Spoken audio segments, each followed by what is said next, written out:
ನಮಸ್ಕಾರ. ಇವತ್ತಿನ ಶುಭೋದಯಕ್ಕೆ ಸ್ವಾಗತ.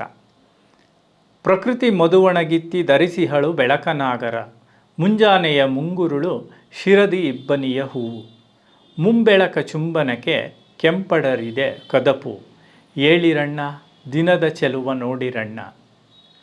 ಈ ಒಂದು ಪದ್ಯದಲ್ಲಿ ಸಾಹಿತ್ಯ ಇದೆ, ಸಂಸ್ಕೃತಿ ಇದೆ, ಸೌಂದರ್ಯದ ಅನುಭೂತಿ ಇದೆ. ಎಲ್ಲವನ್ನ ಈ ಪುಟ್ಟ ಪದ್ಯ ಹೇಗೆ ಅಡಕಗೊಂಡಿದೆ ಅಂತ ನಾನು ಕೆಲವು ಮಾತುಗಳಲ್ಲಿ ವಿವರಿಸ್ಬಿಡ್ತೀನಿ. ಪ್ರಕೃತಿಯನ್ನು ಮಧುವಣಗಿತ್ತಿಗೆ ಅಂದರೆ ಮದುವೆ ಹೆಣ್ಣಿಗೆ ಹೋಲಿಸ್ತಾ ಇದ್ದಾನೆ ಕವಿ.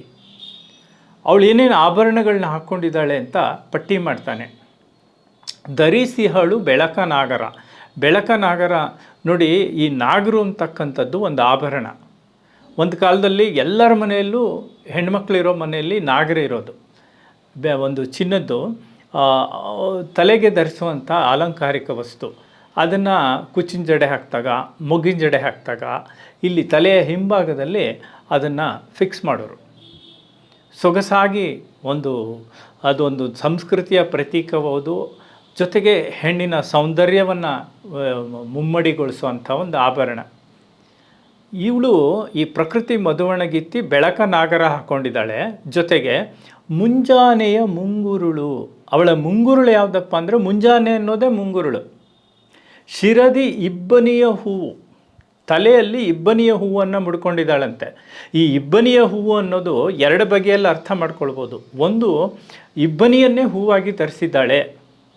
ಇನ್ನೊಂದು, ಈ ಹೂಗಳ ಮೇಲೆ ಬಿದ್ದಂಥ ಇಬ್ಬನಿ ಸೊಗಸಾಗಿರುತ್ತೆ ನೋಡೋದಕ್ಕೆ, ಅದನ್ನು ಅವಳು ಧರಿಸಿದ್ದಾಳೆ. ಇದಕ್ಕೆ ಆ್ಯಡ್ ಮಾಡೋ ಹಾಗೆ ಇದು ನೋಡಿ, ಇವೆಲ್ಲ ಕಣ್ಣಿಗೆ ಕಟ್ಟತ್ತೆ. ಬಣ್ಣ ಕಣ್ಣಿಗೆ ಕಾಣುವಂಥದ್ದು ನಾಗರ. ಇಬ್ಬನಿಯ ಹೂವು ಫೀಲ್ ಮಾಡ್ಕೋತೀವಿ, ಆ ಹೂವಿನ ಬಣ್ಣ ನಮಗೆ ಗೊತ್ತಾಗುತ್ತೆ. ಇದೆಲ್ಲವನ್ನು ಮೀರಿಸಿದ್ದೊಂದಿದೆ, ಏನು ಗೊತ್ತದು? ಮುಂಬೆಳಕ ಚುಂಬನಕ್ಕೆ ಕೆಂಪಡರಿದೆ ಕದಪು. ಪ್ರಕೃತಿ ಮಧುವಣಗಿತ್ತಿ ಪುರುಷ ರವಿ ಅಂತ ನಾನಿಲ್ಲಿ ಲೆಕ್ಕ ತೊಗೊಂಡಿರೋದು. ಅಂದರೆ ಮದುವೆ ಗಂಡು ರವಿ.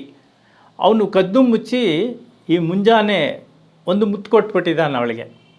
ಮುಂಬೆಳಕ ಚುಂಬನಕ್ಕೆ, ಮುಂಬೆಳಕು ಪೂರ್ತಿ ಬೆಳಕಾಗಕ್ಕೆ ಮುಂಚೆ ಒಂದು ಬೆಳಕಿರುತ್ತಲ್ಲ, ಸಣ್ಣ ಬೆಳಕು ಕೆಂಪಾಗಿ ಇರುತ್ತಲ್ಲ ಪೂರ್ವ, ಅದು. ಆ ಮುಂಬೆಳಕ ಚುಂಬನಕ್ಕೆ ಕೆಂಪಡರಿದೆ ಕದಪು. ಆ ಪ್ರಕೃತಿಯ ಕೆನ್ನೆ ಪ್ರಕೃತಿಯ ಕೆನ್ನೆ ಆ ಚುಂಬನದ ಕಾರಣದಿಂದ ಕೆಂಪಾಗ್ಬಿಟ್ಟಿದೆಯಂತೆ. ನೋಡಿ, ಎಷ್ಟು ಒಂದು ರೀತಿಯ ಶೃಂಗಾರ ಇಲ್ಲಿ ಕಾಣುತ್ತೆ.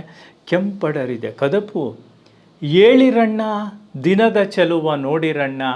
ಆದ್ದರಿಂದ ಏಳ್ರಣ್ಣ, ಎಲ್ಲ ಏಳಿ ಈ ದಿನದ ಚೆಲುವನ್ನು ನೋಡಿ ಅಂತ ಕವಿ ಕರೆಯನ್ನು ಕೊಡ್ತಾ ಇದ್ದಾನೆ ಇವತ್ತಿನ ಶುಭೋದಯ ಪದ್ಯದಲ್ಲಿ.